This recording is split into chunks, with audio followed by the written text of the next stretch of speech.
Hey, what is up everyone? It's Rinku and this is the long-awaited Korean patch note video. So, on October 26th, Korea got some pretty amazing updates such as the absolute skills for Sork and Berserker, as well as some absolute skill revamps, as well as EXP for characters level 56 through 60, and a few more things as well. Let's get into it. Under major changes, we have the absolute skills for Sorceress and the Berserker. They have both been released. That is crazy, we'll get into that in a second. Right under that it says Awakening basic attacks will have less tier. That is basically the left click, I believe, for most if not all classes in their Awakening stance. It has a lot of upgrades and I don't think it's even worth it for most classes in the game.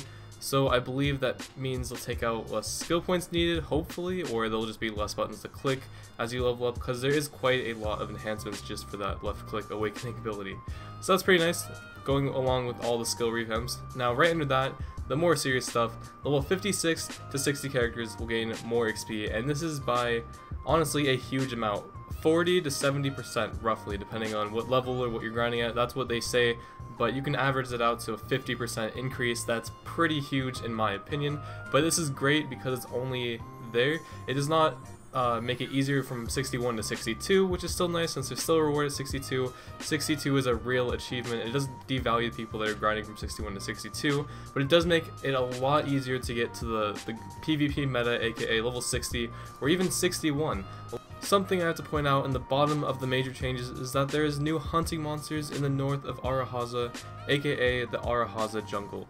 Now this could be really cool because if you guys didn't know, hunting is one of the slowest life skills.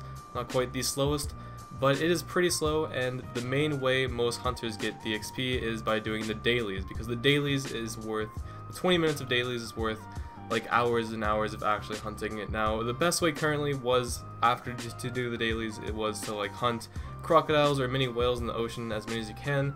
But if this is better, it might actually be worth crossing the desert to hunt these crazy new monsters. Now the hope is that they give a lot more experience to give a reason to actually train hunting, because you'll probably need the better muskets when the boss comes out. However, it's not really needed because you'll probably be shooting the boss with cannons, and these are only for the mobs. But in some cases, this could be helpful, and hopefully in the future, muskets will have more of a use. As a hope. I mean, it looks like they're still paying attention to hunting. Sorry, I just had to talk about life skills, but that's kind of cool that they're expanding and stuff that I thought was dead. Now, for the moment you've all been waiting for, is the character update section. Now, first up we have the Awakening basic attack skills will now be in 5 tiers and will be automatically acquired when you level up, which is extremely nice and answers my question before. So there will only be 5 enhancements of your Awakening basic attack automatically acquired, and if you had skill points into these skills before this revamp, because they are revamping the skill line, those skill points will be returned. So really awesome update. But right below that, once again, the amount of XP for level 56 and 60 characters has been increased dramatically. So this is actually a huge update. And below that is something that we haven't talked about yet, is getting skill points has become even easier, even if your accumulated total skill points are above a certain point. So no matter how many skill points you have, no matter how slowly you are getting them currently, skill points has been buffed because you'll get more, and they're even refunding some skill points for certain things, like we've talked about before. So overall, they're completely revamping skills, making it easier to acquire all the skills, and just trying to like move on with the game and making it better. I just really appreciate all of this. Now let's look at these absolute skills.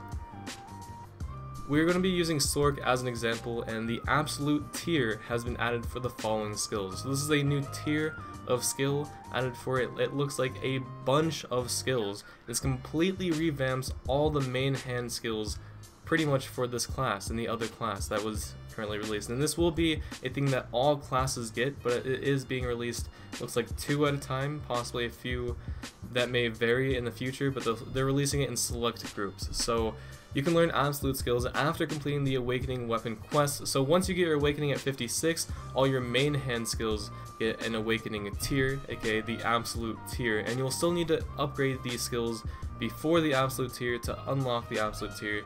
So there is a need for these skill points, and that is probably why they increase skill point gain for everyone.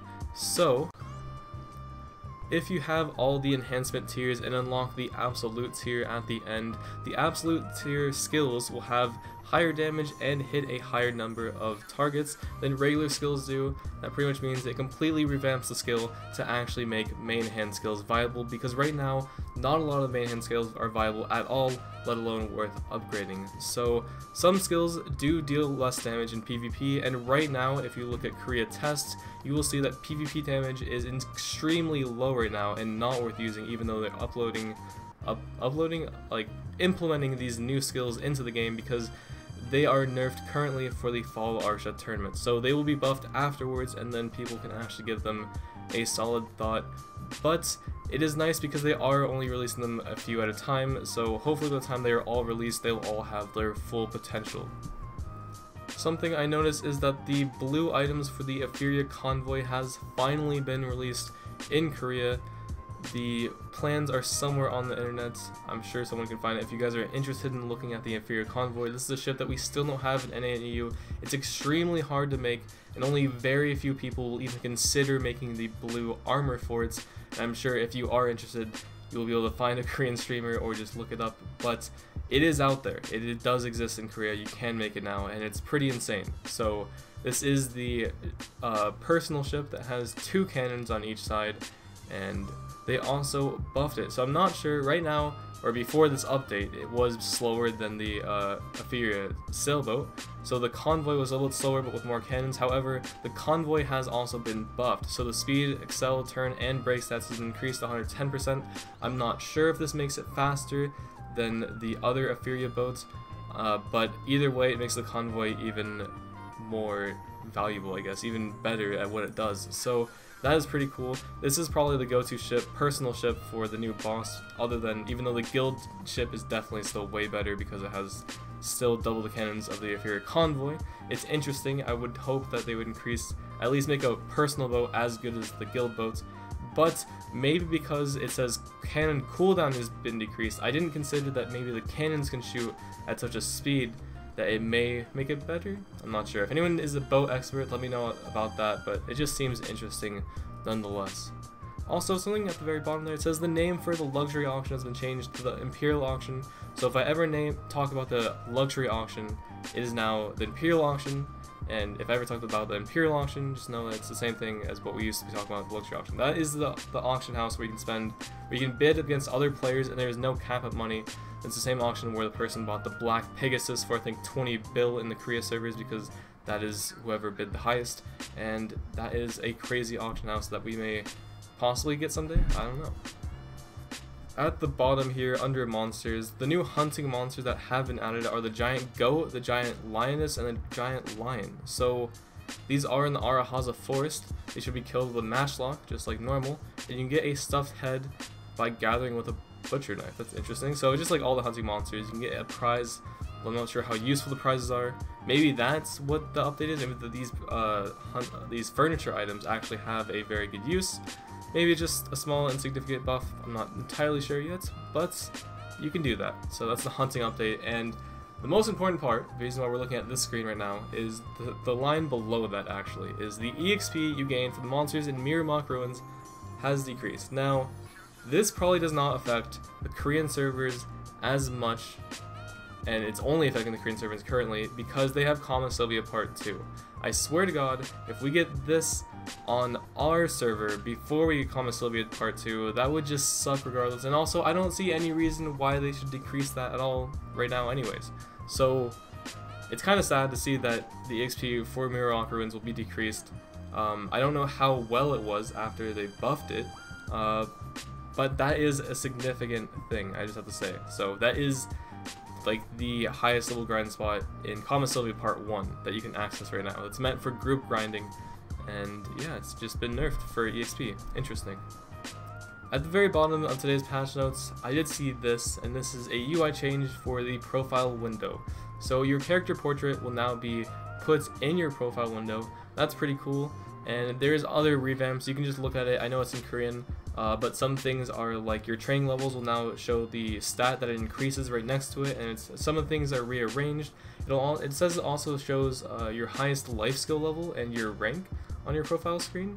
I mean, it already shows your life skills, so I'm not really sure I honestly don't know why it would show that, because it already shows your training levels and your life skills, so it's just kind of a revamp. But I like the profile picture thing, and if you guys can compare what you guys see today and this, then you guys can probably expect to see what it looks like in the future.